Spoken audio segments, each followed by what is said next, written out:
I mean, we have some clients that come in that are so rigidly adhere to fear, or they exist by fear in the outside world, and so they almost can't abandon it, but they feel great when they come in here because they don't have to be afraid. So welcome to the Recover Yourself podcast, where we address topics you'll face while on a journey to recovering yourself.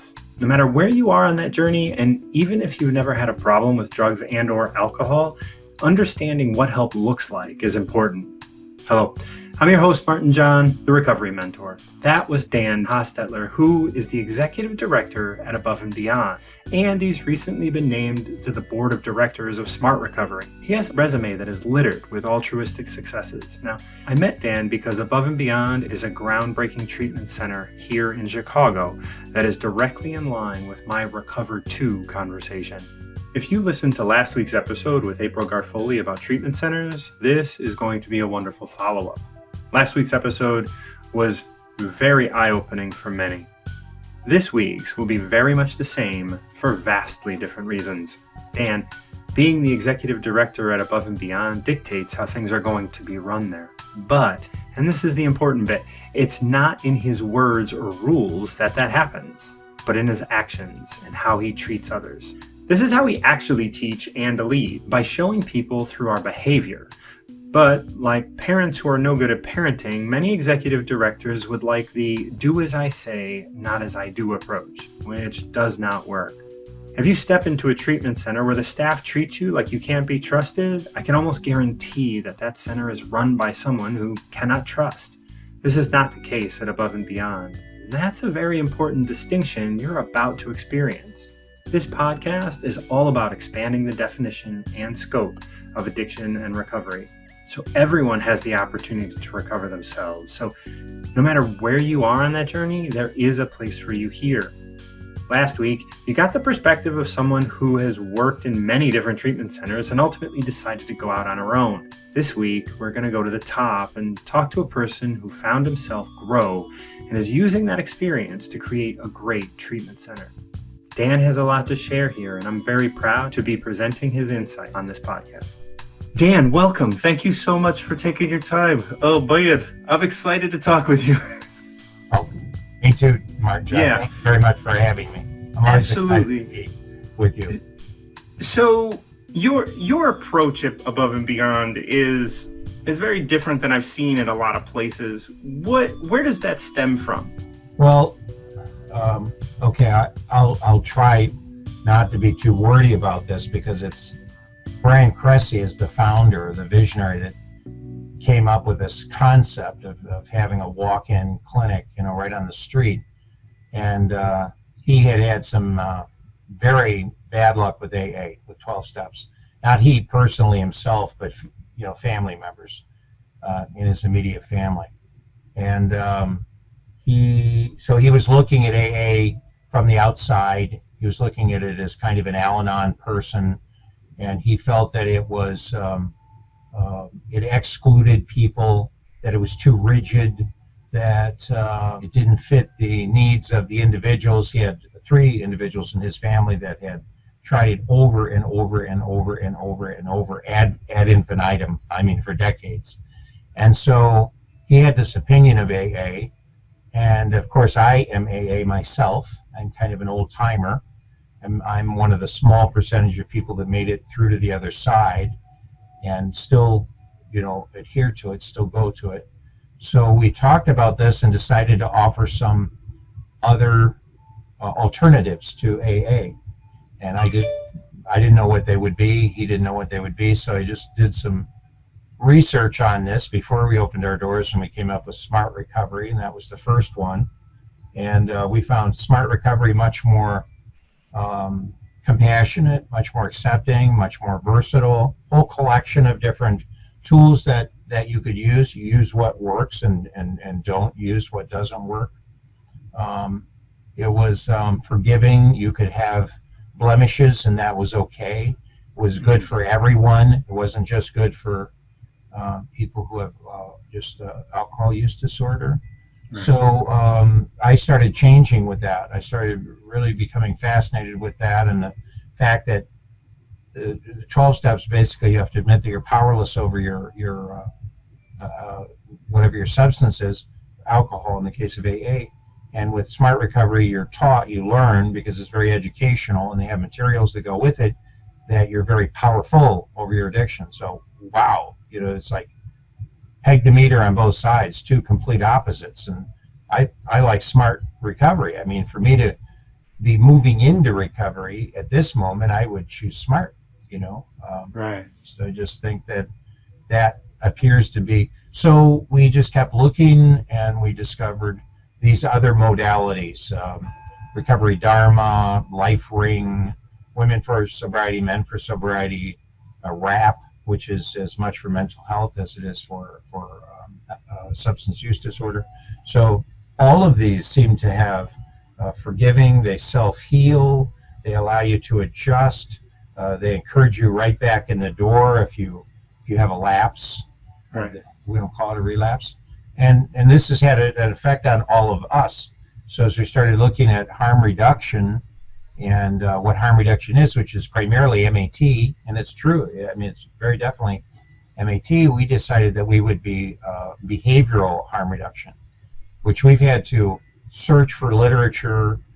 We've had to end up with kind of policies that become the spirit of the policy. What's the spirit of our policy? And the spirit of our policy is the institution, which in this case is Above and Beyond Family Recovery Center, does not always need to be right whenever there's a rule infraction. We don't always need to protect ourselves. We need to protect our clients. So we come out, we can easily admit that we're wrong. We can easily admit that we make mistakes. We can adjust more quickly. We're becoming always better at this. We're making a few less mistakes, but I think that there's kind of a basic need to have a certain number of mistakes, which means you're exploring. You're doing the things that would cause mistakes. You want that, right, to a certain extent. One of the big things that resonates with me quite a bit is this idea that we make mistakes. So much of my training and what I do with counselors and other things like that is all about like, hey, you have shit too that you have to make sure that you're keeping in check, so you're not just walking into a client and passing on that as fact, or passing on your trauma onto them, or passing on little things. Because so many people that I've talked to, they, as counselors, have a bad day, they get triggered, they escalate a problem, and then the institution backs them up even though they're wrong. Now, that is often coming from a space of being fearful of being wrong, something that our society is rife with. So how does fear come into play when we're talking about recovery? And you're talking about like running an entire institution off of like looking at fear differently than everybody else. So I would say that for me, and part of this comes from AA. I mean, there are tenets, the 8th and the 9th step, going to people and making amends and these kinds of things. And these have been around forever. You have confessions going back to the beginnings of the church. And, when you speak, you hear yourself speak, and there's a form of processing happening there. Even with another person there, I guess it gives it some validity. But so what I'm saying is I don't think these are new things. We haven't really invented anything here, but I know that when at the beginning we oh my God, I get little tours and take people around the place, and I like to do it. I like to see their reactions, and it makes me proud of what we're doing, and I see things through different eyes every time, because I'm always very curious, who are you that want to see our place? And I don't know of any other addiction treatment centers that offer tours. They're that transparent. I have a daughter who's been through 13 detoxes here in Chicago, and so I've been in most of these institutions. Of course, with my position here, I've been through them too. And they don't have that kind of thing. You can't just go in and say, hey, can I see what's going on here? Right. Can you explain to me what's going on? It's just not done. it's kind of like you don't really want to see how they make the sausage. You'll eat it, but you don't want to see this thing. So we go through here, and I really enjoy it. And I have to explain that what you're seeing right now is like one volume that we can probably, just package up. And we have a lot of process, and we're very process oriented. And so the volumes you won't read are the 9 volumes of mistakes. Right. And, this one volume was born of all those mistakes, and we didn't make all those mistakes. This volume would never be written. So I tell people, employees, I tell new people when they come aboard, we do this during training, is don't be afraid of mistakes. The worst that will happen is somebody will explain to you shouldn't do that, or here's a better way, to do that. We have to be directive, and we have to recognize damaging activities. We get a lot of people that have difficulty with self-regulation. So when they come in, we have to be able to stop things and pull them out of groups and deal with them on an individual basis. But it's not punitive. It's not this kind of thing. It's sitting with them primarily and letting them exhaust whatever is going on so that toxic stuff can get out. And either we're going to mirror them when they come in, or they're going to mirror us. And I fear that our industry has ended up mirroring the people that walk in the door. So we have this neurological binding between us, a kind of a limbic connectivity, where we have consciously decided to make it a thing that our positivity is going to overwhelm whatever walks in the door. And we talk about that. That's not just a thing, and we've got some science behind it. We have meetings about this. We have some narratives. So we've given it substance, and it works. So for me, being in the middle of it, and supposedly the person that people probably model some of their actions off. I'm the boss. I hate that title, but it follows me around. Well, then I have to admit that I'm wrong. So I'll do that in meetings, and I'll go, oh, well, I guess I made a mistake. Well, I guess I'm wrong on that. And I've watched, situations where there's preparation for hostility and kind of some momentum moving in that direction just dissipate. It's gone. It's like, okay, let's rethink that. Let's figure out what we should do, and just let there be silence, and then we get into the recreating and putting it back together again. A lot of times it'll look just like it did with a few changes. But I think when people realize that and sometimes I'll even say that, I'll even say, look, just explain to them, look, here's the consequence of not making that benchmark. We benchmark here, right? Okay, you didn't make it. I don't even know that I'll bring it up to you that you didn't make it. You'll know you didn't make it. Okay, right. There was a reason for it. I mean, we'll just point it out. Is that a bad consequence? And people, even in the industry, even professionals, have a tendency to awfulize. We kind of catastrophize on our own. We just do that. And I don't know if it's just that we're in maybe a little bit of a society of fear. I don't know if it just kind of follows us in and we walk in with that residue. And, certainly we have an administration now that is pure fear-based. So it's very difficult not to walk out and see other people reacting to it and hear discussions that revolve around it. So we have to shed all of that when we come in. I think we're successful at it. We have to continually remind ourselves of that and keep that going. I think it's important to have a healthy level of fear. So we don't want to eradicate fear. We don't want to be jumping off 1,000-foot cliffs, without thinking about what the consequences would be. If we acknowledge it, if we realize it's there, if we realize that empathetically, if we have it, probably many more of us have it, and then what do we do with it?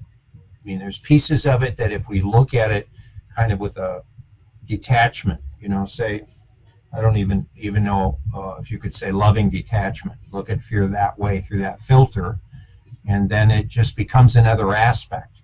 It doesn't become a driver, Right. It becomes an aspect that we look at in order to inform our movements forward, our next actions. So in terms of passing on, like you build a culture within the institution that is one that can face fear, or one that can at least look at itself from that space. What are you seeing in terms of the population? How are they challenged and benefiting from this culture within that you're engendering at Above and Beyond? Well, well, I think you can walk through and see it. I mean, I had somebody sit in this chair right over here yesterday and said, "Wow, the vibe in here. There's just a vibe." I haven't heard that word for a long time. I think she was about my age, But there is a vibe, when you come in, and instead of having a security guard or a bouncer type out front greeting you, you have a Stephen, with a master's degree in psychotherapy, and he's a CADC, so he's a licensed counselor, and he's a harm reductionist and so forth, and that's who you're greeted with when you come in. So I mean, right off the bat, you have a beautiful surrounding, and you have people smiling at you, saying, "How are you? Would you like a coffee?" Or we have some donuts in the back.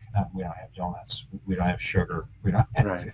refined Good. food. But do you want make them welcome. Here's the restroom, and we give tours to them when they come around. So they're thrown off a little bit because they're thinking, well, I'm mandated. We have mandates, part of the populations that we get. So we have people thinking, well, I've been through this a million times. Oh my God, this again, and they come in and they have their faces are all twisted up, and you can see that they have attitudes, and you'll say hello to them. How are you doing? You won't even get a reaction. You won't even say hello back. You'll think, what does he want from me? What's going on? So it takes them a while to loosen up, but they do. They loosen up, and it's this thing of them shedding preconceptions. Especially when they're coming out of institutions. The whole incarceration process is based on fear. The whole thing's based on fear, and so they're coming out of environments that create fear, judicial systems that are institutionally oppressive to them. They come in with those fears.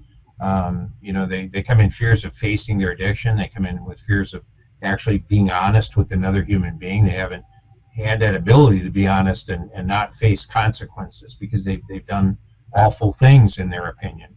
We all have. So when we sit down and talk about our awful things, and the other person says, well, that's not so awful, wow, is that all you got? I mean, it makes them feel like, wow, I had fear of myself. I had fear of me saying these things. So, I mean, just all the steps and things that happen, and I'm talking about the intake process because, we onboard them when they come in the door, they come in to sit down, they come into an environment that throws them off.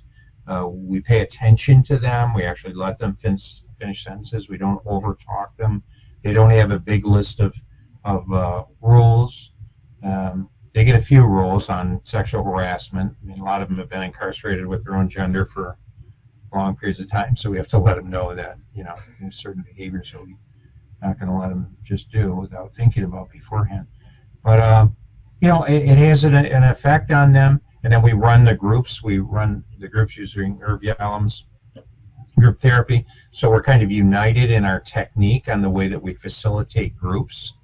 And people can see that. Usually the way groups are run is based on the personality of the facilitator. And that's still true, but we have not only a facilitator, but also a co-facilitator in every group. So the facilitator doesn't need to be so concerned about notes. They can actually be more concerned about interactions.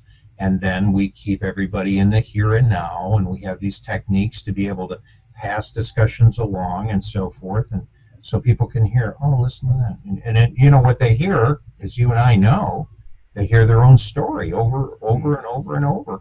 And this comes back to this Johann Hari, theory, and this doesn't belong to him, but he crystallizes it so beautifully in the way that he says it, is the opposite of addiction is not so bright, it's connection. And that's what we're doing. We're making huge connection here into a community that people feed into that's just very positive. Addiction, I always like to say, like, addiction, it might be the immediate problem, but it's not the problem, right? Like, the problem is often like lying in what am I escaping with my addiction? And that often revolves around fear of being and fear of like your surroundings. And it's so daunting to me to look out at the world of recovery centers and see so much of this fear just getting perpetuated and getting cycled through. But how can someone that is within the population of a treatment center get the most out of it, even if they're not in one that is as open as yours? Because as I've noted, yours is a little more unique than other ones, and more so even than smart recovery centers that I've been to. Well, first of all, I agree with what you're saying, and this is what we believe. It's our declaration. It's written into a lot of our materials that something has happened to our clients, early childhood trauma, some sort of something happened to them that created this trauma, and they went to their substance because it made them feel great. And I remember hearing in here somebody said I could have used a drink in second grade, and wow, I could identify with that immediately. So I had socialization issues, and everybody in here has, being rejected, going on a date and getting turned down, a best friend who runs off with somebody else or betrays you in your mind, and so forth, and parents that are abusive. I mean, there's a million, brothers and sisters, all kinds of things that can happen. And then when you take that drink or you take that blunt, you do that for the very first time, you feel relief, So there's a benefit. We actually have a sheet in here where we walk through a list of benefits, for these substances. And then, of course, after a period of time, we habituate. The addiction actually takes hold. We become many times dependent upon these things, psychologically and physiologically dependent. And then, of course, the unwanted outcomes are overwhelming. Then you run years and you isolate, and all these things happen. So we want to get to, so agreeing with you, we believe that the substance use disorder is a symptom of the problem. So that's what we don't want to do, is just tamp down the symptoms, because the original underlying causation remains. And so that's what we want to do, is we want to help them come to that as much as possible. And being very much into cognitive behavioral therapy, our brand of which is rational emotive behavior therapy. We have an expert, what we consider to be one of the top experts in the world in REBT. We want to stay as much in the moment we can. So we require that everybody who comes in goes into logotherapy. So they have to uncover, and we help them, it's not very hard at all, to uncover their purpose and meaning in life. And once they uncover their purpose and meaning in life, it's not us telling them how to do it, it's them realizing this. It's like, wow, I have value. And we're saying, yes, you're depriving us of your gifts, give us that stuff. You got some good stuff in there. We call it out, we'll point it out, we'll help them do that. And they snap right to it. It's not like it's a hard thing for them to be able to do it. We've brought this down to about a fifth grade comprehension level, because he's a little lofty in logotherapy. So I think with our experiential evidence that we've got here, I can make correlations between the fact that we have almost zero, completely negligible expression of suicidal ideation in a crowd that evidence tells us we should see 200 expressions of a month. And that's with our numbers in our populations, and yet we don't have it. And I say that's because purpose and meaning cannot coexist with existential vacuum, cannot exist with meaningless in life. One displaces the other. Purpose and meaning, you don't throw away what you now want to keep. So once we can establish self-worth, and then the second class that's required is learning to love yourself. This is a workbook by Dr. Gay Willin. So once we establish these two things, then we find the other mechanisms, the 7 different self-help groups that we make available here, have more meaning. They fasten in. They're able to get more traction with those. It makes more sense. the prospect of improving themselves now makes sense. Before they were into self-destruction. Right. Now they're into self-preservation and the idea of, improvement. I could do that. I could actually make that happen. Things that were unattainable to them before. Because we're very much into self-empowerment and choice and all of these things. This is really interesting because what we're talking about ultimately is changing the metric at which we understand ourselves and how we understand success, or how we understand like how we're existing in the world. It's understanding it from a different, like rebuilding the metric for ourselves. Right. So how, in terms of like your logotherapy approach, how do you get somebody to know their meaning? Well,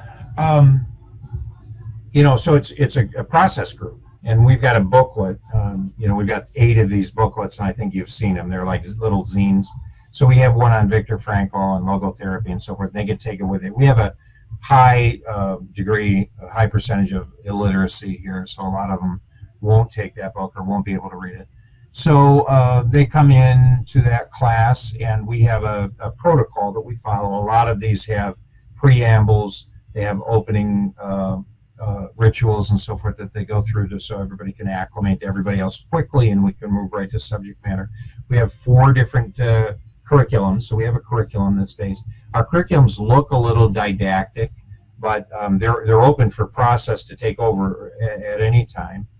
And a typical somebody who can't get it because it's like, it's so complicated, I can't figure it out. So we're habituated, the rest of us as therapists and counselors and so forth, to say, wow, you might be right. I think you're making more of this than you need to, really. It's a lot simpler. So why don't we just kind of drop this for right now, and listen, why don't you go over and help that guy get out of his wheelchair? He's having some trouble over there. Why don't you go over there and help him out a little bit? It looks like he's struggling, and then come and find me, and we'll continue our discussions. So we'll choose something altruistic. We believe in this very deeply. This is really written into our spirituality, which is a little kind of a psychological trick into altruism, giving without any expectation of return. And when they do that, because when they come back, we'll say, well, how did that make you feel? And they might say, well, big deal, whatever. I'll say, well, why don't you go over there and help that guy? We'll just do this and try to find some examples where they can experience this feeling that they get, because they feel it. They'll come back and say, well, it felt pretty good. Have you ever done that before? It's like, why would anybody do that? Help somebody else out. You don't get something for it. You got to get paid for this stuff. And they're very much into transactional relationships. That's all they know. So this starts to unlock in them things where they start realizing, well, I'm kind of drawn over here to help people out. It feels good, and that person is smiling at me and making me feel good, and I have gratitude, and many of them have never experienced that feeling of somebody being grateful to them. They never had that before. So we want to capture that and make it a thing, put a little DNA marker in their head, and believe me, they find the path. It's almost like we're kind of uncovering something here that just exists in nature that nobody's really kind of articulated. They've never languaged this out or put it into a process like we have here.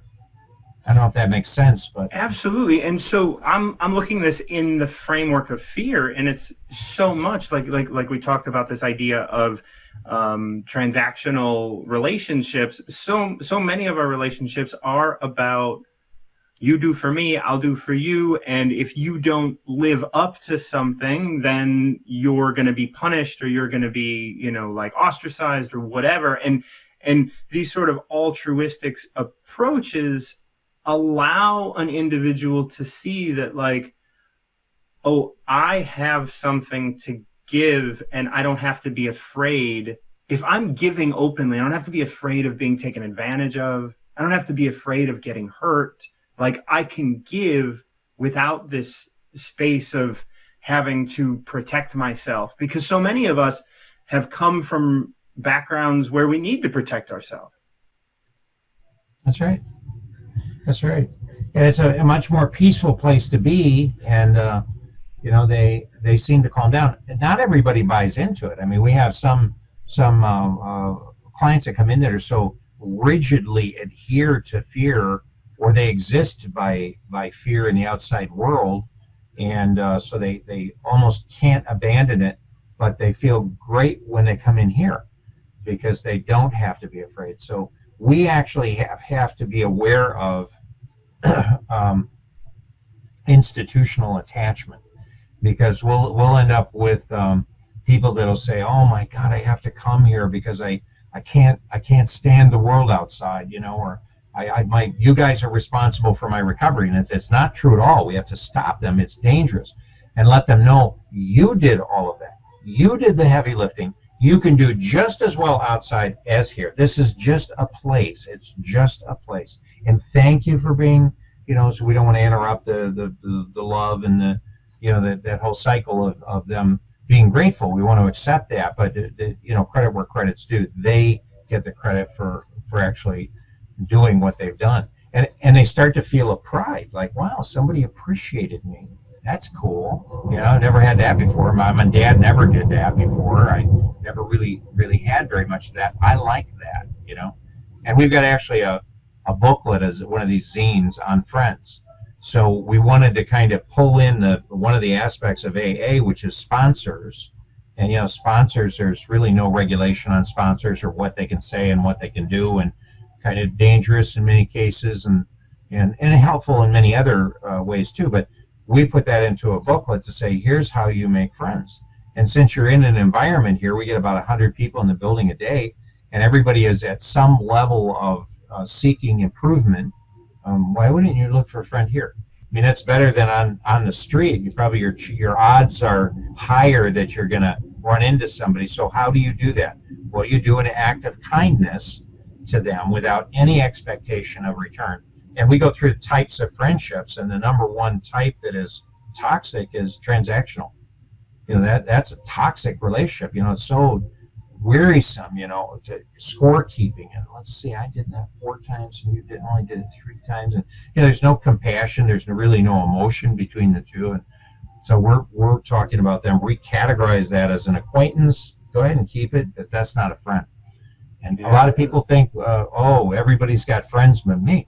Well, everybody's got maybe 3 or 4 friends. That's everybody.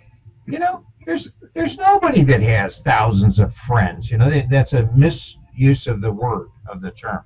So we go through all of that in this booklet on friends, and we use that in our loneliness group. So we have a process group on loneliness as well.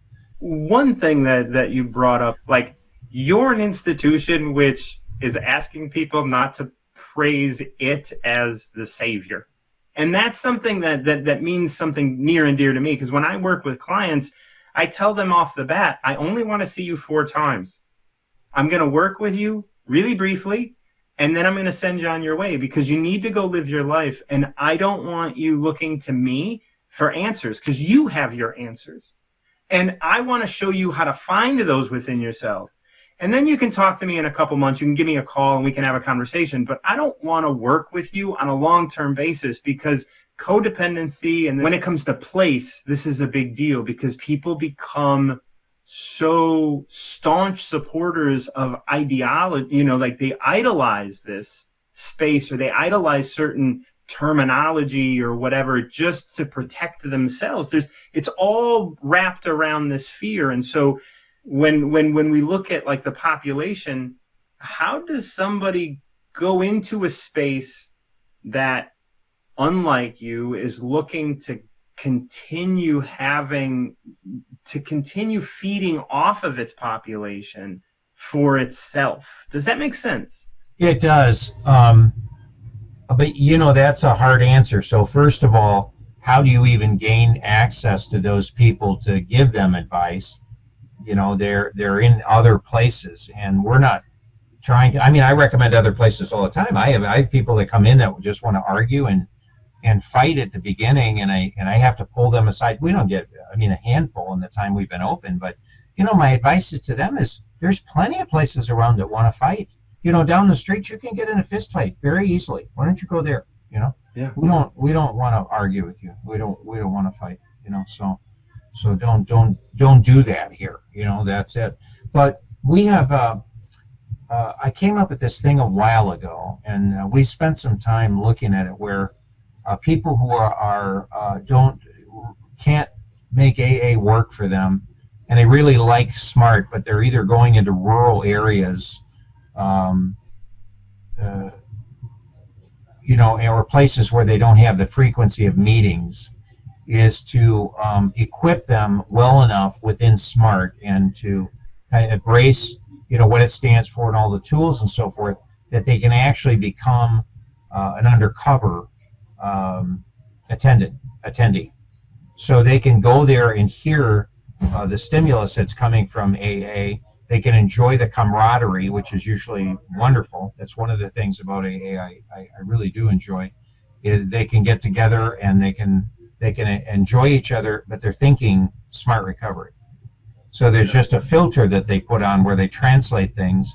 And one of the things is this thing of constant grace, constantly forgiving them. So if you disagree with something, or someone has been unkind to you, or they've thrown a hard rule in front of you, or you've received some shade or some judgment from them, you just forgive them, And that's the idea. Step 8, 9, you want to try to get to that point where you can forgive people instantaneously, right when it comes out. So you can actually sharpen your skills to where you can sit in that environment. You can allow them to be who they are. I can sit in now the presence of people that politically are, on the other side of it, because I'm one side and there are many people that are the other side. And, I can sit in that environment and I don't even have to comment. I already know that what I have to say is not going to influence them, and so I can listen to them. And I receive my satisfaction. I have my exchange, and I'm forgiving them, so I'm actually improving my skill sets, and I can actually pick up an appreciation for who that person is, and the fact that they basically want the same things I do. They're just looking at things differently, or they believe differently. So there's one thing you can do. You can actually indoctrinate people to a belief system that it kind of is, has its nucleus in coming from your heart. We're very much into heart math and leading with your heart, not leading with your brain. You lead with your heart, the brain will fall right into line, and so forth. And go into these environments where you're, trying to figure out where am I, what's going on, but I'm pretty centered in how I believe. It's kind of complicated, but once you get it down, wow, you're good anywhere. You can kind of walk into any environment and not be fearful. I mean, I go into jails. I've gone into jails for over a decade, and you talk about fear. Walking in there and the doors clanging behind you, and all these, lines of people and cells and everything else. That's very fearful, and I can do that now, and it doesn't affect me. You have to face your fear in order to be able to reframe it in any way. So that is where SMART recovery, that's where AA, that's where depending on how you approach AA, of course, that's where logotherapy comes from, is like being able to be like, I have purpose, I have meaning, and I can face this fear. This is a big aspect, a big ask. I kind of feel like, and this, I don't know that this is going to end up to be a question. It might just be a comment that I'd like to hear your thoughts on. Like the simplest thing of self-respect, of like being able to face your fear, have that self-respect, give that to others, have them face their fear, and then this kind of trickle down effect of like real change in the world. Because if I try and yell and force you to think the way I do, which is what our culture is really familiar with, that is coming from fear that I might be wrong, or bad things are happening, and that's all reflecting back on how I see myself and my own fears. So reframing fear is the core of what we're talking about. But what that builds is the thing that we're looking for within our society. I'm not sure that's where we're building our society, but ideally that's where we'd like to. But I don't know that's the direction we're going. If you look at okay, and you don't have to accept my definition of trauma, but I look at trauma as basically unprocessed memories. So you've got stuff that's coming up that you just keeps coming up because it's not processed, and it's trying to get processed. I mean, it wants to get processed, but it just can't do that. So if you look at that as what it is, and then you look at that in the aspect of, well, how does that apply to fear? And you say, well, gee, with fear, most of us want to be private about that because, we'll receive judgment on that. We'll appear ill-equipped. We won't be the triumphant animals of, we'll be the animals of prey. We'll lose some things, whatever. But especially males in our society are trained not to express that at all. They don't want to show. So how do they compensate? They compensate with puffery. They compensate with toxic masculinity. And there's a lot of children that grow up without parents, especially with our population, without fathers in particular, who have these roles shoved upon them, and all they're doing is pretending and running and menacing because that's all they know how to do to protect their family even from this. And so this is what they learn as a child and they take with them. So if we're suppressing always this fear and it's always being suppressed, it's constantly coming up to be processed. And I see there's a lot of similarity with trauma. Whereas when you can say, I'm afraid too, and I have a fear of expressing your fear, I mean, it's like a double whammy. If you can do that and say, I'm afraid too, which I do all the time, and you think, well, now I'm going to look weak. It doesn't. Now you're strong. It has the absolute opposite effects because people appreciate honesty more than they do the facade that you're really not pulling off very well, So if you can just say that, I'm afraid too, wow, what's the worst that can happen? And so we do that. And what is that? That's called saturation theory. You know what I'm talking about, where you just expose it and you can say, look, what's the worst that can happen? And you walk through it and it's like, the worst that can happen? Are you kidding me? Is it like the consequences are no big deal at all? So let's do it. Let's forget about the fear.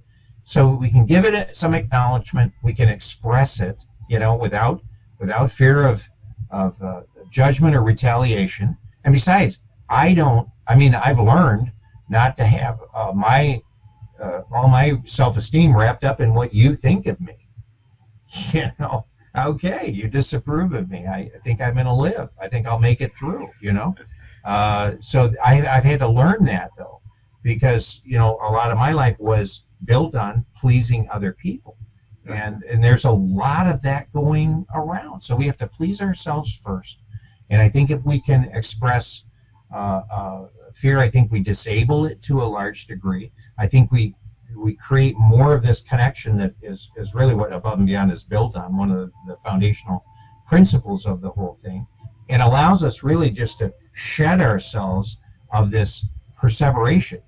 We all know what that is, and this is what happens with, and REBT helps us with it, is this compulsive, over and over and over, I'm fearful, they're looking at me, and after a while it just wears you down. It's like, at the end of the day, I'm so tired, and it's because you've just been thinking this one thought all day. That's just exhausting. So to be able to recognize that, process it, get it out, I'm coming back to fear because this whole thing is based on just a simple thing. I just think if you can listen to fear, say, are you afraid? I'm afraid too. Let's look at what if we should be fearful or not. Let's look at what's involved and see what we can do to kind of help each other in this. Wow, all of a sudden it seems like magic happens. We're a little bit closer. We're a little bit more. We have both a little bit more buy-in to each other, and that's my comment. I and at the end here, I don't even know how relevant it was to your original statement. No, it's fear is at the center, and trauma. I see trauma. I say trauma is trauma. I don't care if it's if it's little trauma or big T trauma, like those have to be dealt with differently sometimes. But really, trauma is trauma, and it falls in line with your definition of unprocessed memory. Deal with it. You gotta look at it. You gotta face it. And the only way you're gonna do that, because trauma is often associated with fear in some way, and so looking at it in this space of hey, let's look at this thing, let's process it, let's not bullshit ourselves into like being a victim from it and step forward into it. Right. Dan, thank you so much for your time. I really appreciate it. I know that it's valuable, and I'm gonna utilize it to the fullest extent. I really appreciate your time. MartinJon, I appreciate you. I'm available to do this anytime because I love you, man. I love what you're doing. And any way we can work more closely together, I'm for it. Just count me in. Yeah, absolutely. And I do want to work more closely with Above and Beyond. I'd love to be able to do some stuff with you. So we just got to figure that out. Little by little, we'll make it work. This episode is titled Reframing Fear, and I hope you can see that it really isn't hard to get into a space of recovering yourself. It's not easy, and I don't want to discount the constant work it takes to recover yourself, but it can be done. Fear is so connected to who we believe ourselves to be. At Above and Beyond, they are taking people from the street and simply showing them respect, not allowing them to disrespect themselves with the fears they're comfortable with. They're also not limiting their clients to some imagined ceiling. This isn't manufactured, and they have no interest in their clients idolizing their process or practices. This is healthy, and if we as individuals could adopt more of these traits and drop the fears, this planet would be much better for it. At Above and Beyond, they have a long list of programs they feature, including, but not limited to, AA, Smart Recovery, Life Ring, Recovery Dharma, Women in Sobriety, and so many more. I speak very highly of Dan and all that he has done at Above and Beyond. His recently being named to the board of directors of Smart Recovery further speaks to his openness to help our community. You can find links and learn more about Dan and Above and Beyond in the description of this episode. Please rate and review this episode to help others find it. If it was helpful or interesting to you, it will be that for others as well. Support this show at anchor.fm or support me and my work at Patreon, where you can get access to unedited content as well as writings and one-on-one access to supporter group portrait sessions with me. I host workshops regularly and take a limited number of one-on-one clients every month, so contact me when you're ready to work together. Thank you for listening to the Recover Yourself podcast, and until next time, keep recovering yourself.